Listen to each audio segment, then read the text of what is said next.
मेरे को जो गाड़ी है ना इतनी स्पीड पे तो स्मूथ चल रही है, कुछ ऐसे वो नहीं लग रहा है। देखो अगर मैं लेन चेंज भी करूँ ना, ये देखो इतनी स्पीड पर भी लेन चेंज करूँ तो भी स्टेबिलिटी है अभी तक। ये देखो ऐसा कुछ वार्निंग साइन आता है, और ये वार्निंग ना 29 तक नहीं आता है। जैसे ही 29 से एक PSI नीचे गया 28 हुआ और ये वार्निंग साइन आने लगता है। ऑटोमेटिक वाइपर होते तो ज़्यादा अच्छा रहता, कभी भी तेज़ हो जाती है कभी भी कम हो जाती है, दिख ही नहीं रहा सामने। देखो ऐसा कुछ सीन है, बारिश भी है, गड्ढे भी हैं। देखो कैसा वो ट्रक कूदते जा रहा है, अपने राइट में भी निकलने को भी जगह नहीं है। तो देखो अभी सुबह का 3:30 बजा और मैं आपको आज का रूट बता देता हूँ। अपन जाने वाले हैं पुणे टू जबलपुर, 15 घंटे 57 मिनट लगने वाले हैं, 963 किलोमीटर है, और ये पहुँचते पहुँचते ना 1000 टच कर ही जाता है। तो देखो अभी ये यहाँ से अपना रूट कैसा है, अपन यहाँ पर है पुणे में, अपन पुणे से जाएंगे छत्रपति संभाजी नगर, और यहाँ से अपन फिर समृद्धि महामार्ग पकड़ लेंगे। उसके बाद फिर वर्धा से अपन एग्जिट लेंगे और फिर नागपुर बाईपास रिंग रोड से होते हुए फिर सिवनी, फिर पेंच नेशनल पार्क वगैरह क्रॉस करते अपना जाएगा जबलपुर। तो ऐसे करके आज का प्लान है अपना। तो चलो अब मैं रेडी हो जाता हूँ और फिर सीधे अब कार पे मिलते हैं। तो देखो अब अपन निकल रहे हैं, अभी टाइम हुआ है 4:06। ट्रिप को रीसेट कर लेते हैं, ठीक है। चलो अब निकला जाए। देखो अभी अपन घूम रहे हैं विमान नगर की गलियों में, और अभी 4:20 हुआ है, और अभी अब रात में अब ज़्यादा कुछ तो दिखाई देने वाला है नहीं, तो मैं सोचो उसका क्या ही वीडियो बनाऊं। तो थोड़ा सा उजाला हो जाए उसके बाद फिर अपन जो है वीडियो को कंटिन्यू करेंगे। चलो तो फिर अब आगे मिलते हैं आपसे। अपन पेट्रोल भरवा लेते हैं सबसे पहले, तो एक बार फुल टंकी करवा लेते हैं, उसके बाद क्या है फिर अपने को मिले ना मिले। चलो भैया कौन सा वाला चालू है?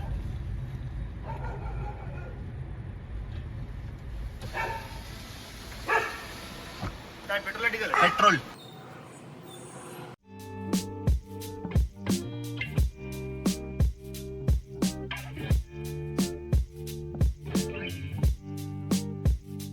ऊपर समृद्ध चढ़ गए तो टेंशन नहीं कुछ।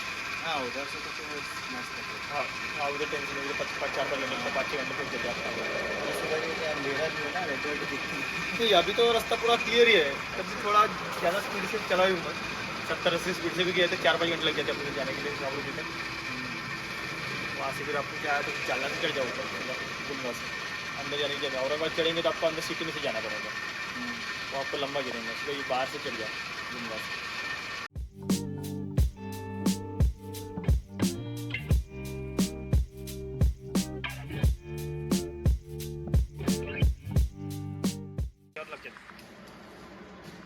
समृद्धि से तो फटाफट पहुंचेंगे। हाँ हाँ नहीं उधर से जल्दी पहुँच जाते आदमी। हाँ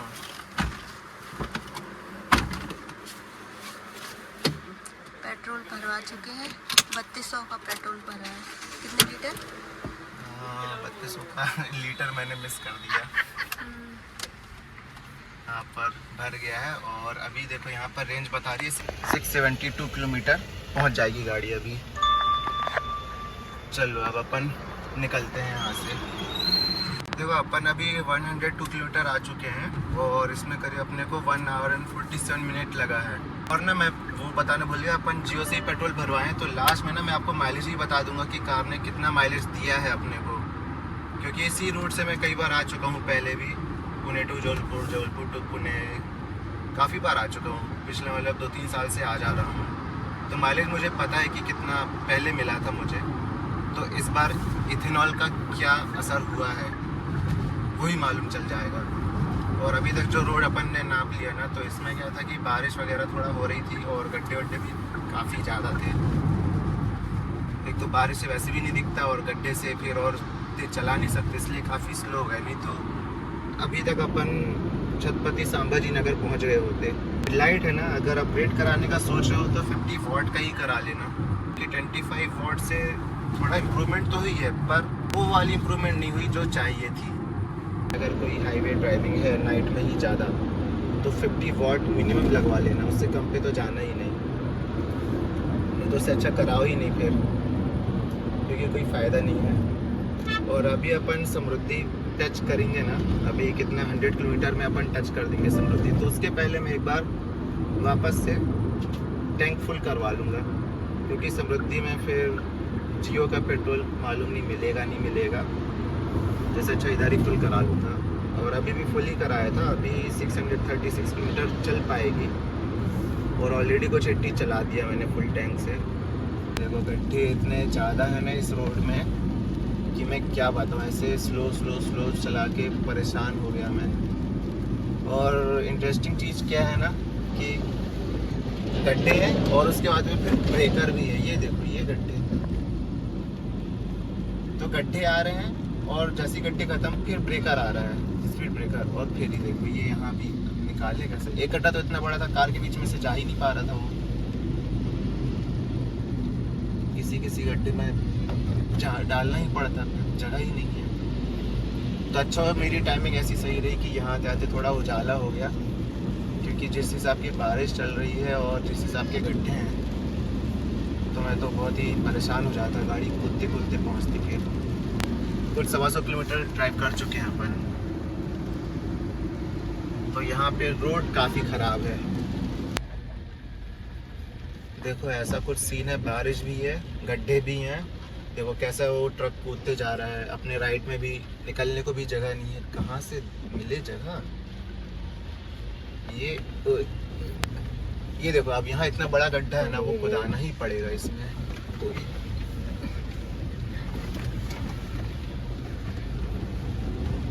ये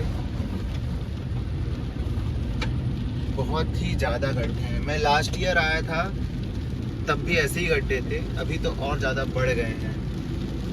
बहुत ही दिक्कत वाली रोड है भाई, और बारिश में और प्रॉब्लम होती है। ये देखो फिर से ये गड्ढा आ गया, उसी और साथ में बारिश भी है। वो तो अच्छा दिन हो गया तो थोड़ा तो दिख रहा है, नहीं तो फिर तो बड़ी समस्या थी फिर। और ब्रेकर भी ऐसे हैं 4-4, देखे ना गड्ढे कितने बड़े बड़े, वो गड्ढे से छोटे तो ब्रेकर पे आ गए फिर। मतलब ये हाल है। ऐसे तो मैं आज के दिन पहुंच जाऊंगा ना, अगर बड़ा ही वो लग रहा है। गाइस गड्ढे देख लो, नेशनल हाईवे है ये, और अभी अपन जा रहे हैं छत्रपति संभाजी नगर। रोड की हालत बहुत ही खस्ता है, बहुत ही ख़राब है, बहुत ही घटिया है। अभी 1 घंटे में सिर्फ 20 किलोमीटर ही चला पाया हूँ मैं। एक तो गड्ढे ऊपर से बारिश, और अभी सुबह का 6:30 ही बजा है, इस वजह से अब पता नहीं अब कब तक पहुँचेंगे। और ये कई जगह तो ऐसे गड्ढे हैं बचाने के लिए जगह ही नहीं है।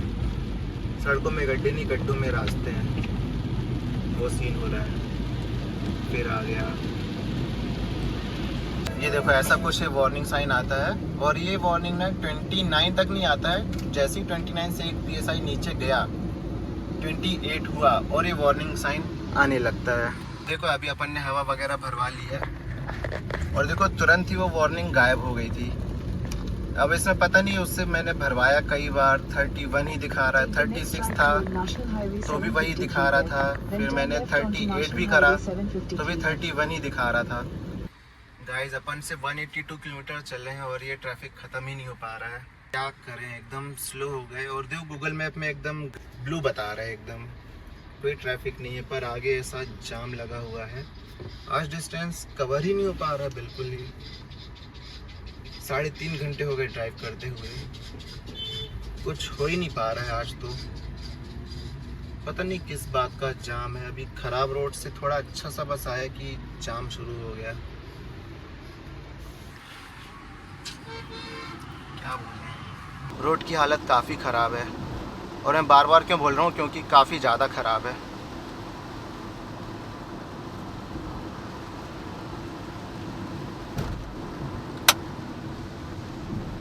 ये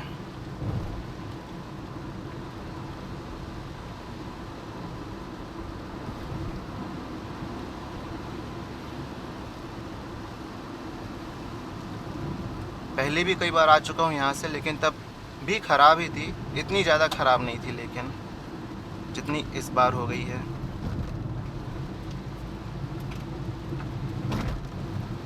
ये देख ही सकते हो, लाइन से गड्ढे हैं।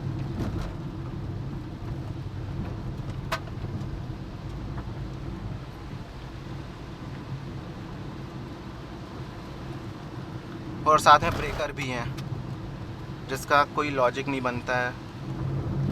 इतने बड़े बड़े ब्रेकर तो बनाए हुए हैं, अभी और ब्रेकर क्यों चाहिए अलग से।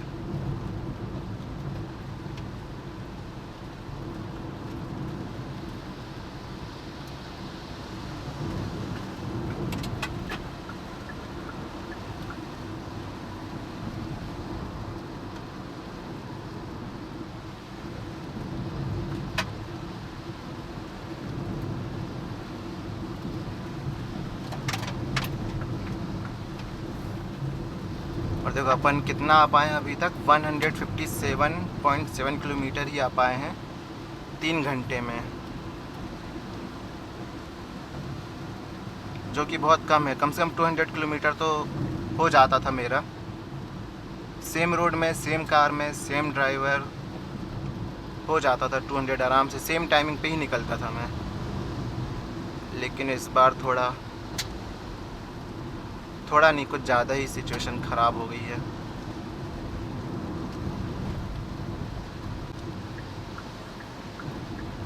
और कई बार ऐसे गड्ढे आते हैं कि बचाने को जगह ही नहीं है, सिर्फ गड्ढा है सिर्फ। पीछे आया था ऐसा रोड।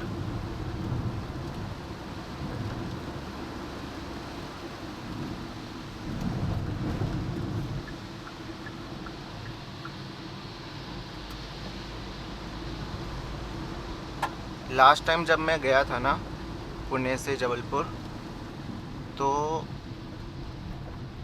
सुबह निकला था कुछ 4 बजे और वहाँ पर मैं पहुँच गया था शाम के 5 बजे पहुँच गया था मैं। लेकिन इस बार लग रहा है कि शाम का नहीं, रात का 8 बज जाएगा, ऐसा मुझे अभी से लग रहा है।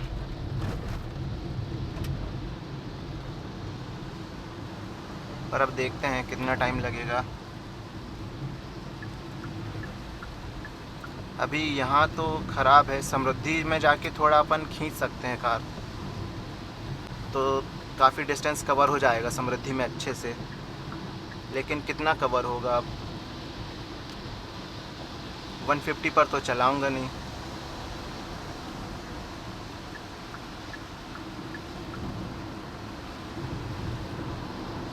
और ऐसे रोड में ना फिर चलाना, ड्राइव करना तो पसंद है मेरे को, लेकिन ऐसे रोड में नहीं पसंद है। जहाँ पहुँचना है अपने को, इतना डिस्टेंस कवर करना है, तब फिर थोड़ा अच्छा नहीं लगता ऐसे में।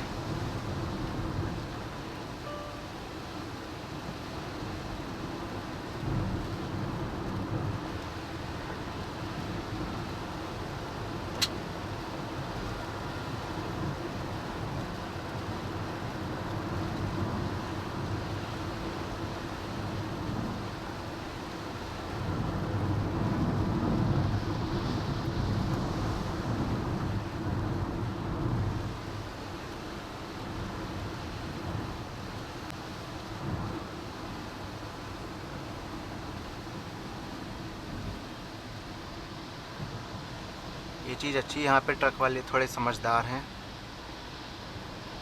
इंडिकेटर वगैरह यहाँ दे दे, ट्रक वाला हो, छोटा हाथी वाला हो, कार्स हों, सब थोड़ा अच्छे ही हैं।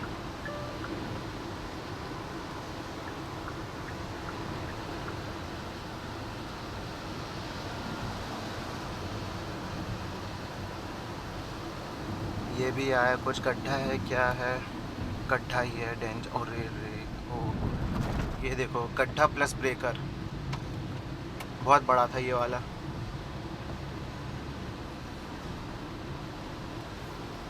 हाँ।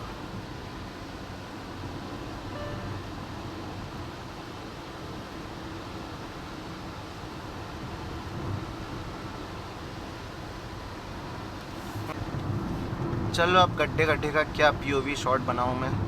अब आगे मिलते हैं अपन। ये देखो ऐसा हो रहा है, पूरा सामने वाले का कीचड़ आके और ज़्यादा यहाँ जमा दे रहा है।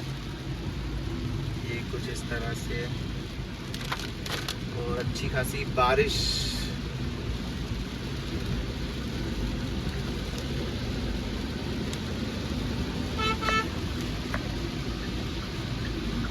देखो क्या गजब का इससे आ रहा है पीछे, बहुत ही कम विजिबिलिटी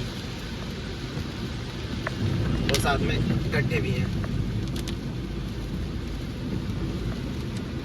ये कैसे उड़ता जा रहा है ना, बारिश तो कम है, इसका ज़्यादा फॉग आ रहा है।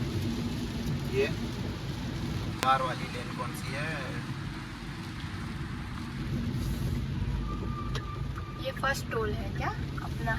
ये है ना कार का फर्स्ट नहीं, ये सेकंड है। एक और निकले थे ना जहाँ मैं पूछा था तुमको कि नहीं, अच्छा यहाँ भी नहीं लगेगा, तो वहाँ पे नहीं लगा था ना, इसलिए मैं नहीं गिरी उसको। यहाँ भी नहीं लगेगा, सीधे अपना वहाँ लगेगा समृद्धि में घुसते टाइम। रोड जिस तरह की है उस हिसाब से ये अगर मांगते तो फिर चुल्लू और पानी में। तो यहाँ पे सिर्फ ट्रक वालों का लेते हैं। ट्रक कमर्शियल व्हीकल्स का, पर ट्रक वाले भी तो दे रहे हैं पैसे, तो रोड बना दो यार फिर। सही बात है। अब ये क्या बात हुई कि अच्छा रोड चाहिए तो टोल देना पड़ेगा, तो फिर लगा दो टोल। सिटी के अंदर गलियों गलियों में भी लगा दो टोल लाके। रोड तो अच्छा चाहिए ना, और कार में तो रोड टैक्स दे ही रहे हैं ना। सिटी में रोड अच्छा है ना हाईवे में रोड अच्छा है, ताकि समृद्धि में अपन को पेट्रोल के लिए भटकना ना पड़े, क्योंकि ना वहाँ पे सिर्फ एक ही पेट्रोल पंप है जब मैं लास्ट टाइम गया था। तो यहाँ से फुल करवा के जाते हैं, उसके बाद फिर अपन सीधा सीधा नागपुर में फुल करवा लेंगे और सीधे फिर जबलपुर पहुँच जाएंगे।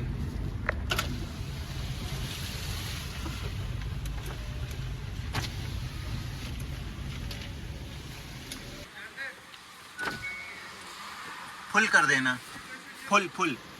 हाँ पेट्रोल ऑटो कट पे छोड़ देना।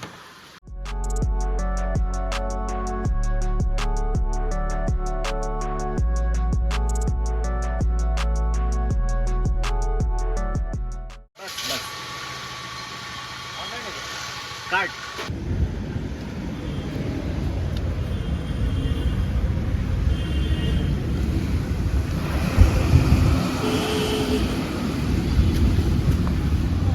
पूरी गाड़ी गंदी हो गई।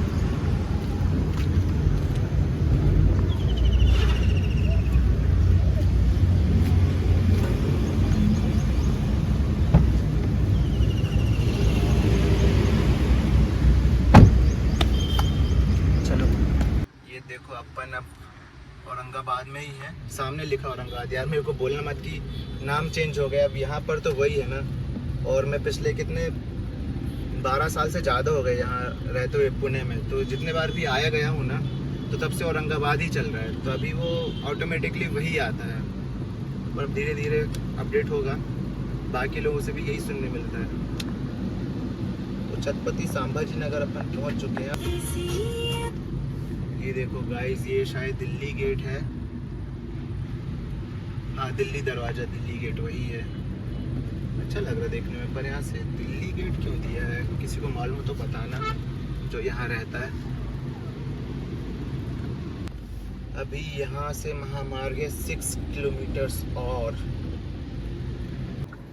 ये देखो अपन समृद्धि में ऑलमोस्ट एंटर कर चुके हैं। ये सर्कल से अब अपने को जाना है। देखो क्या क्या लिखा है, अजिंठा और शिरडी लेफ्ट, अजिंठा स्ट्रेट, और MIDC कुछ था वो राइट पे था। तो अपने को एक ओला लेके अपने को तो नागपुर जाना है। तो अपन ये पूरा घेरा कंप्लीट करेंगे और सही जगह पहुंचेंगे। अब ये हर बार कंफ्यूजन हो जाता है कि कहाँ से जाना है। वो अजंता के लिए है वो। अजंता के लिए लेफ्ट है। हाँ तो अपना नागपुर तो सीधा ही रहेगा, मुंबई पीछे होगा। तो यही है सही फिर। हाँ यही जो आ रहा है ना, ये मुंबई से ही आ रहा होगा। हाँ जालना सही है। ये आ गया टोल, और बस यहाँ से अपने को स्ट्रेट जाना रहेगा। कुछ 450 किलोमीटर स्ट्रेट जाना रहेगा अपने को यहाँ से। तो अब थोड़ा अपन डिस्टेंस कवर कर पाएंगे फुर्ती में, नहीं तो रास्ते भर तो गड्ढों से परेशान हो गए थे। फाइनली अब अच्छा रोड मिलेगा, और इसमें भी यहाँ कुछ नहीं कटेगा। सीधे जब एग्जिट मारेंगे ना जहाँ से, तो उस हिसाब से वो फिर काट लेगा ऑटोमेटिक। टेक्नोलॉजी है। ये लो।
तो दोस्तों देखो, ऐसा कुछ अपन चलते ही जा रहे हैं। अभी अपन ने इस एक्सप्रेसवे पर कवर कर लिया है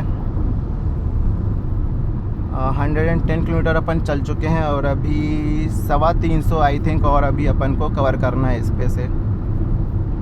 तो बस कवर करने में ही लगे हुए हैं। और ये ऐसे एक्सप्रेसवे रहते हैं ना, तो क्रूज़ कंट्रोल यूज़ करने का मौका फाइनली अपने को मिल जाता है अच्छे से। और क्रूज़ सेट करने का तो पता ही है, ये क्रूज़ बटन दबाओ, यहाँ पर क्रूज़ आ गया और फिर ये सेट पे ले आओ, तो सेट हो गया 92 पे। बस इसको अब बढ़ाते जाओ यहाँ से। ये देखो 100 पे कर दिया। और कैंसिल करना है तो कैंसिल कर दो, ये लो ऑफ कर दिया। तो ये जो हाईवे मिला ना अपने को फाइनली, ये बहुत ही अच्छा मिल गया। अब फटाफट सब कवर होगा अपना। क्या है कि जब अहिल्या नगर से छत्रपति संभाजी नगर तक जा रहे थे ना, तो रोड बीच में काफ़ी ख़राब था, बहुत ज़्यादा ख़राब था पूरा। उसने मतलब ड्राइविंग का वो फन ही बिगाड़ दिया। पर अभी रोड अच्छा है, जबलपुर तक पूरा का पूरा रोड अच्छा है। तो अभी अपन शांति से बस अपने को अच्छे से चलाना। और अभी तक यहाँ पर जो रेस्ट रूम की बात है ना, तो एक ही पेट्रोल पंप पड़ा था। जैसे ही इसमें एंटर किया था ना, तो वहाँ से कुछ ज़रा ही 10-20 मिनट ही ड्राइव किया और फिर एक पेट्रोल पंप आ गया था। उसके बाद से अभी तक कोई नहीं आया है। और शायद आप लोगों को मालूम नहीं होगा, लेकिन आपको पता है कि जैसे ये एक्सप्रेसवे है, ये तो MSRDC मेंटेन कर रही है, तो अपने को टोल देना होता है। तो उस टोल के साथ अपने को कुछ सर्विसेज भी मिलती हैं। एक तो इनका टो व्हीकल अवेलेबल होना चाहिए, पेट्रोलिंग व्हीकल यहाँ वहाँ दिखते रहना चाहिए। और उसके बाद में फिर सबसे इम्पोर्टेंट, वॉशरूम सर 40-50 किलोमीटर पर होना चाहिए। ये एक मतलब रूल ही है। पर यहाँ पर अभी नहीं है ऐसा कुछ भी, ना इस हाथ में है ना उस हाथ में है। और मैं लास्ट टाइम भी आया था ना, तब तो पेट्रोल पंप सिर्फ एक ही होता था। जब नागपुर से अपन जाते थे औरंगाबाद, तो सिर्फ एक पेट्रोल पंप होता था इस वाले साइड में, पूरे 400 किलोमीटर पे। सोचो, अब किसी को कोई इमरजेंसी है, रेस्ट करना है, कार को रेस्ट देना है, तो उसको एक्सप्रेसवे पर ही रोकना पड़ेगा। पर अभी आई थिंक इस हाथ में शायद 2 पेट्रोल पंप हो गए। वो जब रिटर्न आएंगे तो पता चल जाएगा। पर अभी अपन जो जा रहे हैं नागपुर तरफ, तो अभी तक सिर्फ एक ही पेट्रोल पंप आया है अपने को, उसके अलावा अभी कुछ भी नहीं आया है। और ये लॉन्ग ड्राइव करना बड़ा सही लगता है मेरे को। लोगों को टेंशन हो जाती है कि अरे इतना सारा कैसे चला पाएंगे। कई सारे लोग हैं मेरे फ्रेंड्स में ही, कुछ लोग जो कि 100 किलोमीटर की ट्रिप भी प्लान करते हैं। वो 2-2 हफ्ते, महीनों भर से प्लान करते हैं कि अरे यहाँ जाना है, वहाँ जाना है। और मुझे यहाँ पर आना था 1000 अप्रॉक्स, तो उसके लिए बस कल रात में ही सोचा और निकल पड़े। कोई काम वगैरह चल रहा है, कुछ हुआ होगा। मेंटेनेंस तो ऑनगोइंग प्रोसेस है, वो कुछ ना कुछ की मेंटेनेंस चलती ही रहेगी। तो मुझे तो बड़ा अच्छा लगता है ऐसे। 1000 किलोमीटर हो गया, इससे भी ज़्यादा कुछ होता है तो अच्छा लगता है। और अभी चला के ऐसी आदत हो गई कि अभी 200-300 किलोमीटर के लिए तो सोचना ही नहीं पड़ता है कि कुछ ज़्यादा दूर है। अभी ये भी नॉर्मल लगने लगा मेरे को।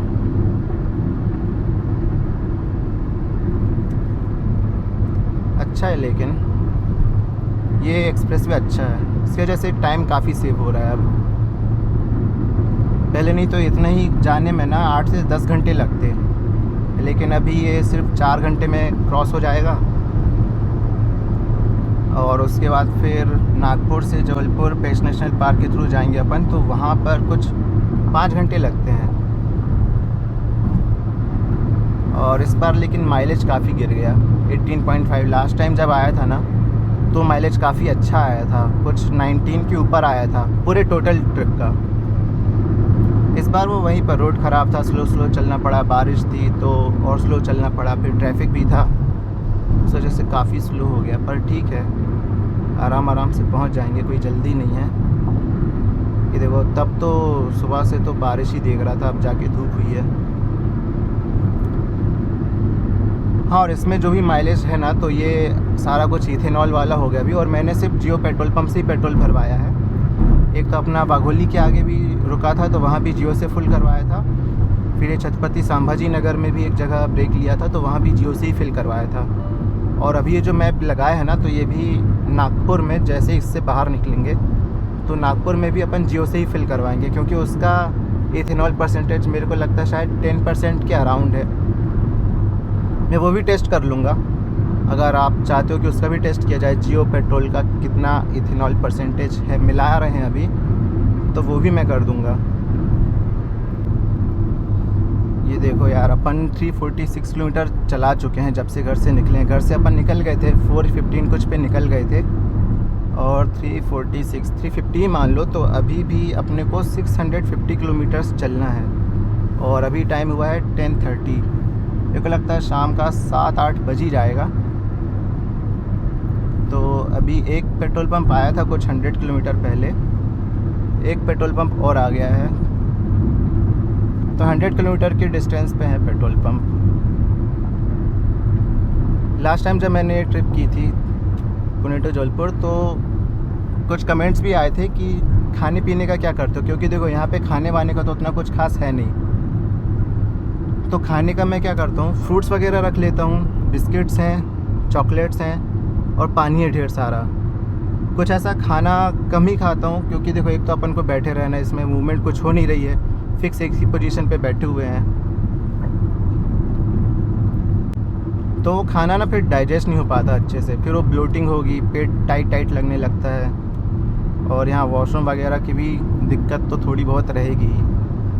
तो इसलिए मैं कुछ खाने का ज़्यादा ऐसे खाता नहीं हूँ, लाइट फूड ही खाता हूँ, और घर पहुँच के फिर अपना प्रॉपर दाल चावल रोटी सब्जी ये खाता हूँ। खाने का मेरा ऐसा रहता है, होटल रही तो चाय वगैरह पी लूँगा, बट वो भी अगर मन किया, थोड़ा ऐसे लग रहा है सर घूम रहा है, ऐसे कुछ हुआ तो ही चाय पीता हूँ, नहीं तो चाय भी नहीं पीता, चाय वैसे भी नहीं पीता हूँ। हाँ, और इसी में देखो कई लोग बोल रहे थे कि इतना लंबा डिस्टेंस है, और अगर फैमिली के साथ जा रहे हो तो स्टे कर लो, या ब्रेक्स कितने लेते हो। तो देखो इशू क्या है ना, मैं पुणे से निकला सुबह के 4 बजे, ठीक है, तो छत्रपति संभाजी नगर पहुँचते अपने को सुबह का 9 बज जाता है। तो जब पुणे से निकल रहे हैं तब तो पूरा अंधेरा ही है, सुबह का 4 बज रहा है, ठीक है, तो उतने बजे कुछ मिलता तो है नहीं बाहर, दुकानें सारे बंद रहेंगी, और ऐसे कहाँ पे स्टॉप करेंगे, कहाँ पे हॉल्ट लेंगे ऐसे सुनसान जगह पे अंधेरे में, तो वहाँ पे फिर कुछ भी स्टॉप वगैरह तो ले पाते नहीं हैं अपन। फिर उसके बाद फिर जैसे ही 9 बजे कुछ छत्रपति संभाजी नगर आए, तो वहाँ पर थोड़ा पेट्रोल फुल करवा लिया ये एक्सप्रेसवे के पहले।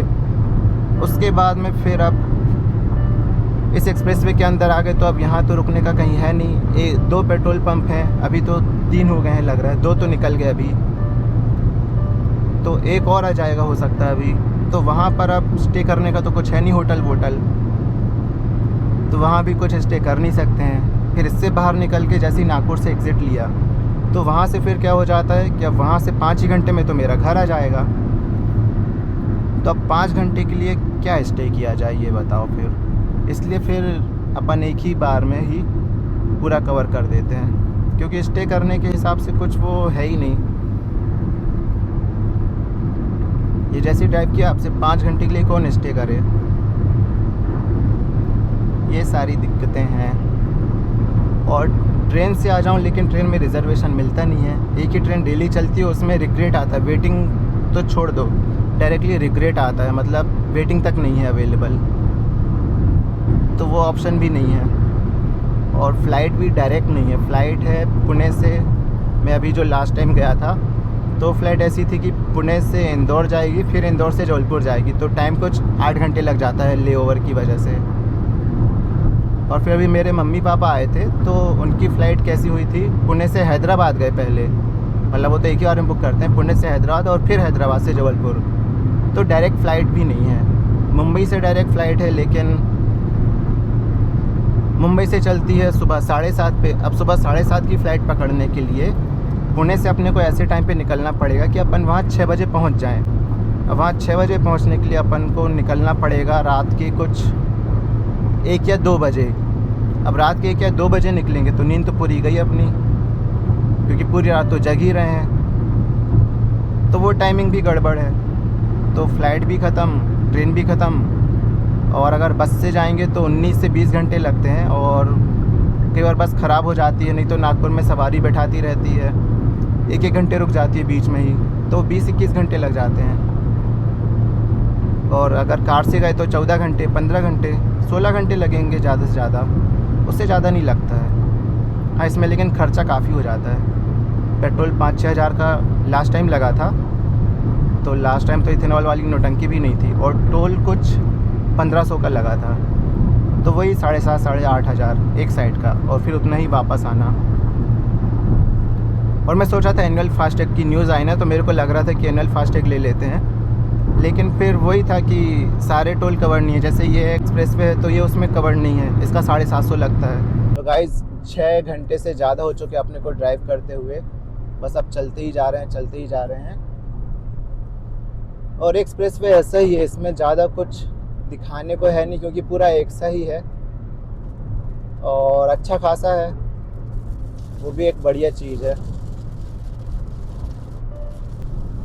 ये पानी की बूंदें ऊपर जा रही हैं।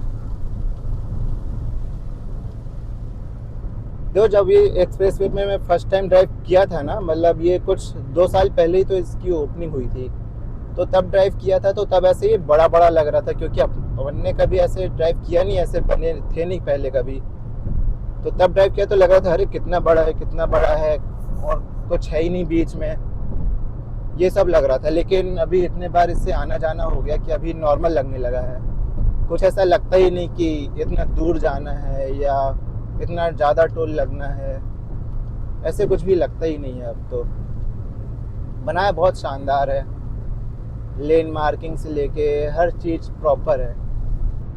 और पहले यहाँ पर एक्सीडेंट भी काफ़ी ज़्यादा होते थे, हो सकता है नए नए लोगों को मिला था तो सब अपना स्पीड टेस्ट करने लगे थे, लेकिन फिर धीरे धीरे लोगों को समझ में आया होगा, अवेयरनेस हो गई, तो अभी वो सब काफ़ी कम हो गया है।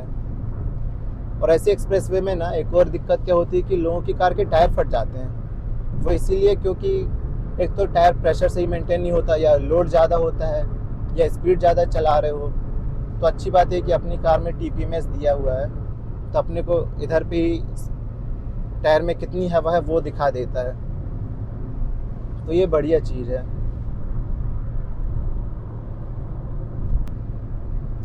और एक और चीज़ है कि कई लोगों को ना ऐसे एक्सप्रेसवे में, जहाँ पे क्या है कि एक सा रोड चलता जा रहा है, कुछ भी नया नहीं है, कुछ भी कर्व्स नहीं है, बस एकदम सीधा चलते जाना है, ना कि सीध में। देखो अलाइनमेंट अपनी कार का एकदम सीधे जाते जा रहा है, तो कई लोगों को ना ऐसे में नींद वगैरह भी आने लगती है, फटीग फील होती है। तो अब वो पता नहीं, हो सकता है कि सबका फिटनेस लेवल कैसा है, हेल्थ कैसी है, एज क्या है, उसका भी असर होता ही है इन चीज़ों पे। और ना सबको कॉन्फिडेंस भी नहीं आता है ऐसे एक्सप्रेसवे में ड्राइव करने का, या हाई स्पीड में ड्राइव करने का, या इतना लॉन्ग डिस्टेंस ड्राइव करने का। अभी मेरे को तो ऐसा फ़िलहाल तो नहीं लग रहा जिस एज में मैं हूँ और जैसी मेरी फिटनेस है। कई लोग क्या गलती कर देते हैं ना, अच्छा खासा खाना खाते जाते हैं, वो कहीं पहुँचना नहीं चाहते, उनको लगता है कि वो खाना खाने के लिए निकले हैं, तो अच्छे दबा के खाना खाएंगे, फ्राइड राइस, रोटी वोटी और क्या क्या मस्त ग्रेवी वाली, टेस्टी टेस्टी, उससे फिर नींद जल्दी आती है, फिर लगता सो जाओ, और वैसे चक्कर में अगर सो गए तो फिर तो बड़ा ही वो हो जाएगा। और साथ में आजू बाजू वाले सो रहे हैं ना, तो उसका ड्राइवर पे भी असर पड़ता है। तो एक अच्छी चीज़ है कि अपना को ड्राइवर ऐसा कुछ करता नहीं है, चिल मोड पे रहती है अपनी को ड्राइवर, तो मेरे को भी नींद नहीं आती ऐसे में। हाँ, पर ये ज़रूर है कि जब भी ऐसे अगर लॉन्ग ट्रिप पे आ रहे हो ना, कुछ भी लॉन्ग डिस्टेंस 500 भी जाना है, तो नींद सबसे ज़रूरी है। मान लो आप रात के 2 बजे सोते हो ना, उस दिन 8 बजे सो जाओ, जो कि बहुत ही मुश्किल हो जाएगा। लेकिन जैसे मेरा एक फ्रेंड है, उसकी आदत है रात के 2-3 बजे सोने का। 2 बजे बेड पे जाएगा, फिर उसको थोड़ा सा रील्स का भी नशा रहता है, जैसे लोगों को रील्स देखना भी बहुत ज़रूरी है, तो बेड पे जाके पहले रील्स चलाई जाएगी आधा एक घंटे, तो 3 बजे तक इंसान सोएगा। अब 3 बजे तक सोएगा तो अगर वो 10 बजे भी उठेगा ना तो भी नींद आएगी, क्योंकि अपनी बॉडी को नींद चाहिए रात की। दिन में कितना भी सो लो, रात में अगर 3 बजे सो रहे हो ना, उसके बाद फिर दोपहर में 6 घंटे सो लो, फिर भी नींद आती रहेगी। तो ऐसे लोगों के लिए तो बहुत ही डिफ़िकल्ट हो जाता है ऐसे जगह पे ड्राइव करना, तो वो नहीं कर पाता है। और मेरी हैबिट है 10 बजे सो जाने की, तो सुबह ऑटोमेटिकली नींद खुल जाती है अपनी फटाक से। और अभी आज जाना था तो मैं रात के 8 बजे ही सो गया था, तो नींद खुद ही ऑटोमेटिकली 3:30 पे खुल गई। तो नींद आ नहीं रही है अभी, अच्छा खासा लग रहा है बीच में। और पानी बराबर पीते रहना है। पानी अगर नहीं पिया ना अच्छे से, तो एक तो हेडेक सा होने लगता है। और खाना ऐसे खाना नहीं है कि बिल्कुल बस खाते जा रहे, लाइट खाते जाएंगे तो कोई प्रॉब्लम नहीं होगी फिर। और फिर फिटनेस भी मैटर करती है। रोज़ अगर वॉकिंग कर रहे हो अच्छी खासी, या जिम लगाए तो और अच्छा है। अभी मेरे को भी जिम लगाए काफ़ी टाइम हो गया, तो कई सारी चीज़ों का ना कॉम्बिनेशन हो जाता है, इसलिए सब लोग ड्राइव नहीं कर पाते इतना लंबा। और मैं जितने बार भी इस रोड से आया हूँ, तो हर बार मैंने अकेले नहीं ड्राइव किया है, पूरा का पूरा, जाते टाइम भी आते टाइम भी। तो समझ ही सकते हो कितना मतलब थोड़ा रिस्की सा हो ही जाता है, पर अच्छा है, मेरे को तो अच्छा लगता है। लोगों को टेंशन हो जाती है कि इतना ज़्यादा कैसे आएंगे, जैसे मेरे मम्मी पापा हैं, तो मम्मी को टेंशन हो जाती है कि अरे इतने दूर है, ट्रेन से आओगे ये सब, लेकिन मैं बोलता हूँ नहीं, कार से ही आऊँगा। अभी तो कुछ नहीं लगता फ़िलहाल, हो सकता कुछ टाइम बाद मेरे लिए भी डिफ़िकल्ट होने लगे, पर अगर फिटनेस वगैरह पे ध्यान दिया, नींद वगैरह अच्छी कर ली ना, तो कंटिन्यू कर सकते हैं फिर। जैसे आपने कई लोग नहीं सुने होंगे, कई थोड़े एजेड रहते हैं, बोलते कि अरे जब मैं 30 ईयर्स ओल्ड था तब तो मैं ऐसी लॉन्ग ट्रिप मारता था।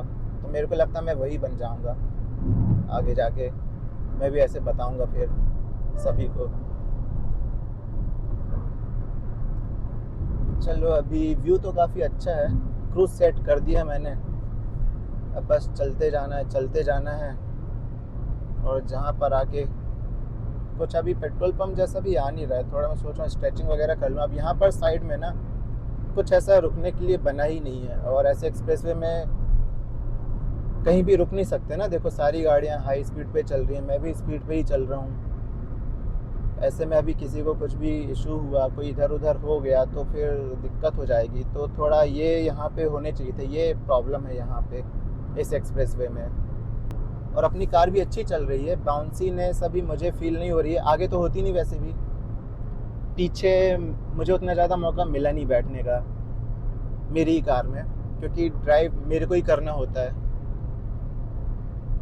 तो बाउंसीनेस का भी ना मैं सोच रहा हूँ टेस्ट करूँगा। एक्सीलरोमीटर ऐप आता है, उससे क्या वो मूवमेंट डिटेक्ट कर लेता है।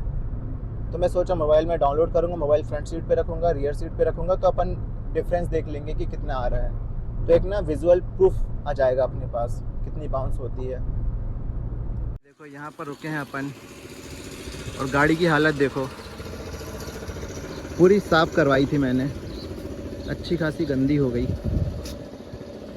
ये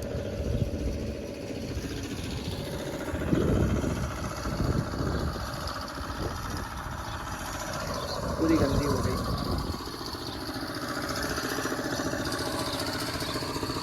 अभी पेट्रोल पंप शुरू नहीं हुआ है, हो जाएगा, सिर्फ ट्रक खड़े हैं। यार अचानक से बारिश होने लगी, अरे कुत्ता हट जा।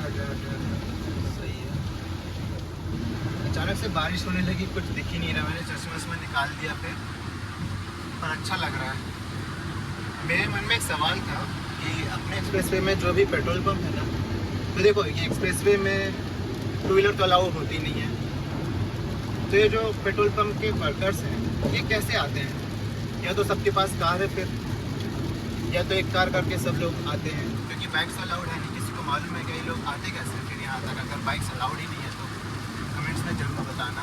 और ये बारिश इतनी ज़्यादा है ना, पानी की बूंदें ऊपर को उड़ती जाती हैं, ये देखने में बड़ा अजीब लगता है, क्योंकि ये ज़्यादा ऐसे देखने में मिलता नहीं है ना, कैमरे में उतना समझ नहीं आता। हाँ, ये देखो जैसे ट्रक लग रहा है, फॉग उड़ाते जा रहे हैं, खतरनाक है। मेरी कार से काफ़ी फॉग निकल रहा है, मिरर में मुझे दिख रहा है। अमरावती 148, नागपुर होगा 248 शायद, ऐसे कुछ होगा। अचानक से बारिश होने लगी, यहाँ तो लग रहा है काफ़ी हो चुकी है। इस बार एक अच्छी चीज़ हुई, कोई भी ट्रक मेरे को ज़्यादातर ओवरटेकिंग लेन पे नहीं देखा, नहीं तो हर बार आता था ना तो सारे के सारे ट्रक राइट लेन में चला रहे होते थे। क्या लॉजिक है मालूम नहीं। ये भी हो सकता है कि आज वीकेंड नहीं है और हर बार मैं वीकेंड पे ही आता था, तो काफ़ी ऐसा देखने मिलता था। ये देखो यहाँ से एग्जिट अच्छा डिज़ाइन बना के रखा है। आईफोन से जब कनेक्ट करता हूँ ना कार प्ले में, तब यहाँ 120 ऐसा देखने नहीं मिलता मेरे को, एंड्रॉयड में दिखा रहा है। चलो एंड्रॉयड का भी अच्छा है फिर, जैसे गूगल मैप तो एंड्रॉयड पे है ना, इसलिए शायद ऐसा बना दिया उन लोगों ने, थोड़ा इस पर ज़्यादा अच्छा दिखा रहे हैं। 10-12 घंटे और ड्राइव करना होगा और अभी टाइम हो गया है 11:15, 11:15। यहाँ पे ऑटोमेटिक वाइपर होते तो ज़्यादा अच्छा रहता, कभी भी तेज़ हो जाती है, कभी भी कम हो जाती है, समझ में पता। दिख ही नहीं रहा सामने। बीच में अभी जब घर से निकला तो बारिश हो रही थी, फिर बीच में गड्ढे आए, फिर धूप हो गई, अभी फिर बारिश शुरू हो गई। और कार में घर से निकला था, अच्छी साफ करवा के लाया था, फिर पूरी गंदी हो गई, साइड पूरी विंडो है सब गंदे हो गए। घर जाके वापस से साफ करना पड़ेगा।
अपनी गाड़ी को थोड़ा प्यास लगाई है तो एक बार और फुल करा लेते हैं। अरे यार ये तो इधर ही लाइन लगा के रखे हैं, इधर ही जाम लगाएंगे तो कैसे चलेगा। सारे के सारे ट्रक बड़े बड़े,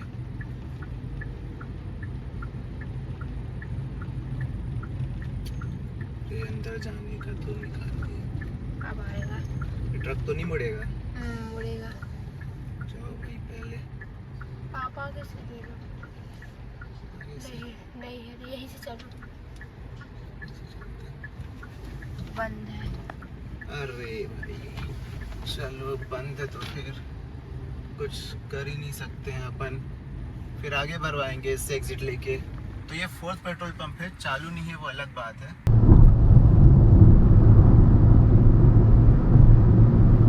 और देखो जैसे ही एमपी के साइड में आने लगे ना तो मौसम एकदम बदल गया। पुणे में थे अच्छी खासी बारिश हो रही थी, बहुत शानदार टेम्परेचर था, मस्त मौसम था, ठीक है। अब यहाँ पे जैसे से आ रहे हैं ना, अभी मैं बस बाहर निकला ही था, ऐसा तप रहा था, बहुत तेज़ धूप है यहाँ पे तो। और ये नागपुर और जबलपुर का टेम्परेचर थोड़ा एक सही रहता है, जबलपुर में मेरे को लगता है थोड़ा और ज़्यादा गर्मी पड़ती है, और ठंड जब होती है वो भी ज़्यादा पड़ती है। पुणे का क्लाइमेट बढ़िया है, ना ज़्यादा ठंडा ना ज़्यादा गर्म और ना तो ज़्यादा बारिश, हल्की हल्की होती रहेगी दिन भर मस्त। ये बीच बीच में बने क्या? ये जानवरों को क्रॉस करने के लिए। नहीं, ये चीज ये कुछ अच्छा, रखने ये- के लिए कुछ तो है रखने का, सब लग रहा है। हाँ कुछ तो, हाँ ऐसे शटर टाइप की दिख रही है उस पर। कुछ तो स्टोरेज यार, किसी को मालूम हो तो बताना। ये बीच बीच में क्या बॉक्स जैसे बना के रखे हैं, इसमें दरवाज़ा तो कहीं दिख नहीं रहा मेरे को, लेकिन पर कुछ तो कंटेनर जैसा है, कुछ तो है।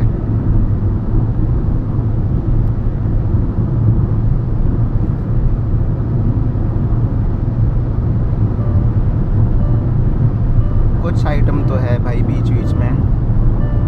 118 पे क्यों वार्निंग दे रहा है भाई? ये देखो इनोवा आ रही है पीछे।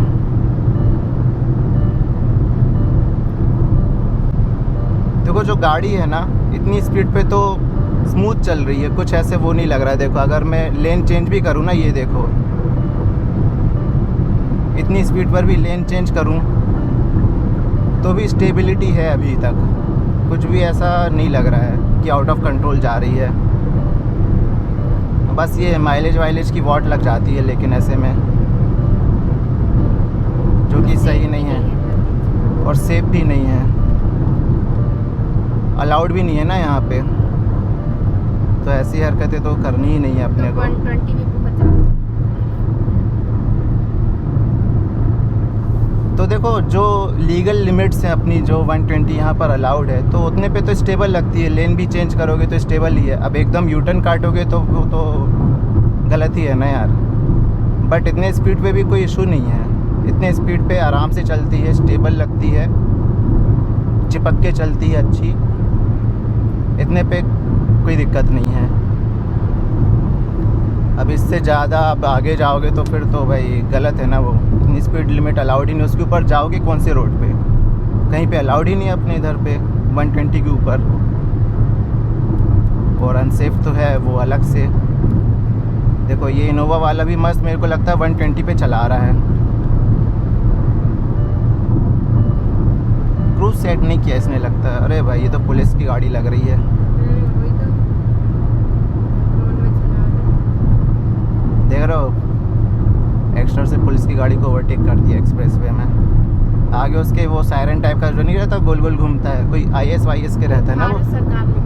भारत सरकार नहीं, जिसके वो बत्ती ऊपर चलती है वो कौन? तो वो नेता होंगे ना कोई, या फिर नेता को नहीं रहता ना, नेता के आगे पीछे IAS IPS क्या रहता है, वो है ये। अच्छा हाँ, तो भारत सरकार लिखा है उसमें। हाँ वही, कोई तो बड़ा आदमी है, पहले ओवरटेक करा और फिर खुद ही पीछे हो गया। देख रहा है आपकी लिमिट। हाँ वो मॉनिटर कर रहा है मेरे को। मेरा भी BH नंबर है ना। भेज देगा।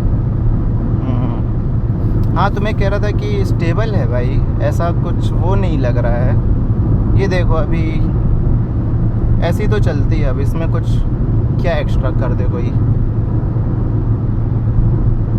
ऐसी चलती है गाड़ी।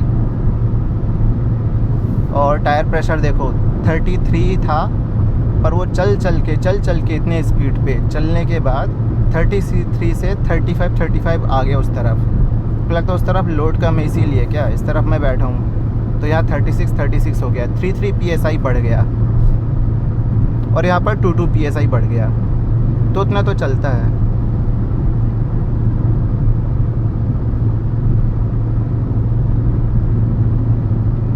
चलो अब सीधे बाहर मिलते हैं, किसी होटल पे निकलेंगे, कुछ चाय वाय पियेंगे, फिर आगे फिर देखते हैं अभी आगे का क्या रास्ता कैसा निकल के आता है। ये आगे फिर चला गया भारत सरकार। देखो आप 8.5 घंटे ड्राइव करने के बाद फाइनली अपन अब इससे एग्जिट लेने वाले, इसको अलविदा कहने वाले हैं। और इसका कितना अमाउंट हुआ वो मैं इससे क्रॉस करने के बाद बताऊंगा, क्योंकि मुझे भी उसके बाद ही पता चलेगा। ये रियल टाइम पे नहीं आता ना इसका, ये थोड़ा स्लो है इनकी प्रोसेस, तो वो देखेंगे। अभी किस पे डाल दें, इस वाले पे। ये भी ब्लॉक्ड है, ये वाला चालू है, ये वाला चालू है। चलो खुल जा खुल जा खुल जा। Valid tag, nice. तो देखो अपन ने अब नागपुर टच कर ही लिया मेरे हिसाब से। नागपुर का ही एग्जिट रहता है ना, नागपुर वर्धा। और यहाँ से अब अपना घर होगा कुछ 280 किलोमीटर समथिंग। तो ये फाइनली अपन ने क्रॉस कर दिया। और यहाँ पे अच्छा था, मस्त में 115 117 पे क्रूज लगा के बैठ गया था मस्त। और मस्त कार चली, बस थोड़ा थोड़ा ऊपर नीचे होते ही, क्योंकि जो अंडुलेशन है वो काफ़ी सारे थे इस पर। बाकी तो अच्छा था ये एक्सप्रेस वे, टाइम इसने काफ़ी सेव कर दिया अपना। और चलो अब किसी होटल में देखते हैं, होटल में ऐसे ढाबे वाबे में कुछ खाने पीने का देखते हैं। 1:30 तो बच ही गया है, अपन सुबह 4 बजे के निकले हैं। तो कुछ खाने वाने का देखते हैं, कुछ चाय वाय देखते हैं, फिर अपन जर्नी को कंटिन्यू करेंगे। देखो अभी ये है टटाला उटीपोरी, इधर से अपन निकलते हैं हर बार। इससे बाहर आएंगे फिर कुछ कुछ मिलेगा खाने पीने का, तो वो अब थोड़ा करना पड़ेगा जल्दी से, काफ़ी भूख लग रही है। चलो अब आगे मिलते हैं। अब अपन फाइनली नागपुर में ही एंट्री करने वाले हैं। ये वाले गोल सर्कल से, सर्कल गोल ही होता है। तो अमरावती इधर है, नागपुर है राइट है, तो अपने को राइट जाना है अभी। हाँ, अमरावती लेफ्ट पे है। उसने बोला था कि 3rd एग्जिट, तो फर्स्ट एग्जिट ये रहा होगा, फिर सेकंड एग्जिट ये सामने वाला रहेगा। सेकंड एग्जिट ये होता है, ये जाता है हिंगना को, एंड देन अभी फिर 3rd एग्जिट रहा सामने वाला, जिससे अपने को जाना है। गूगल मैप ऐसा बताता है। ये पूरा round about. Exit the roundabout onto National Highway 353I. सही। ये अब अपन पहुंच गए हैं नागपुर, है ना? यस, नागपुर में मस्त अब कुछ देखेंगे खाने वाने का क्या कैसा है, और फिर आगे कंटिन्यू करेंगे।